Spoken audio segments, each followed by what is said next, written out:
বিশ্বের সবচেয়ে বেশি ইহুদির বসবাস যুক্তরাষ্ট্রে, এমনকি নিজেদের ইহুদি রাষ্ট্র বলে দাবি করা ইসরায়েলেও এত ইহুদি নেই। সবচেয়ে চমকপ্রদ তথ্য হলো যুক্তরাষ্ট্রে বসবাসকারী অধিকাংশ ইহুদি ইসরায়েলের গাজা অভিযানকে যুদ্ধাপরাধ হিসেবে দেখছেন। এজন্য যুদ্ধ বন্ধে তাদেরকে প্রায়ই বিক্ষোভ করতে দেখা যায়। সম্প্রতি ওয়াশিংটন পোস্ট প্রকাশিত এক জরিপে উঠে এসেছে 61% মার্কিন ইহুদি মনে করেন ইসরায়েল গাজায় যুদ্ধাপরাধ করছে।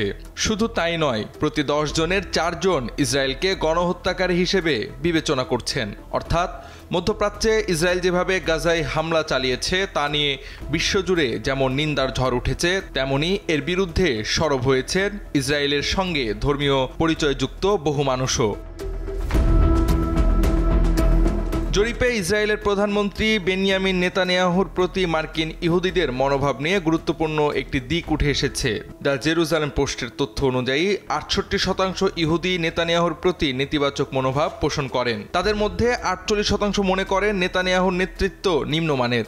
তুলনামূলকভাবে 2018 সালে এই হার ছিল মাত্র 28%। অর্থাৎ গত 5 বছরে নেতানিয়াহু বিরোধী মনোভাব বেড়েছে প্রায় 20%। এই পরিসংখ্যান কেবল একটি মতামত নয়, বরং এটি দেখিয়ে দেয় যুক্তরাষ্ট্রের মতো ইসরায়েলের দীর্ঘদিনের মিত্র দেশের মধ্যেই পরিবর্তিত হচ্ছে জনমত। বিশেষ করে ইসরায়েলকে অন্ধ সমর্থন দিয়ে আসা মার্কিন প্রশাসনের একচোখা নীতিতে এই ইহুদি জনমতের চাপ ভবিষ্যতে কিছুটা হলেও প্রভাব ফেলতে পারে বলছেন বিশ্লেষকরা।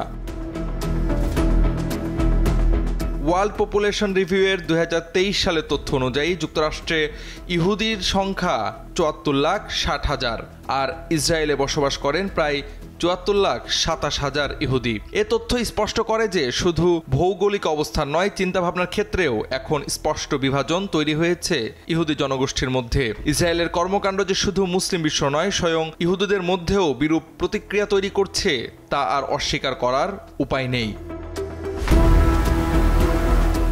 জাওয়াদ আহমদ, সময়ের আলো।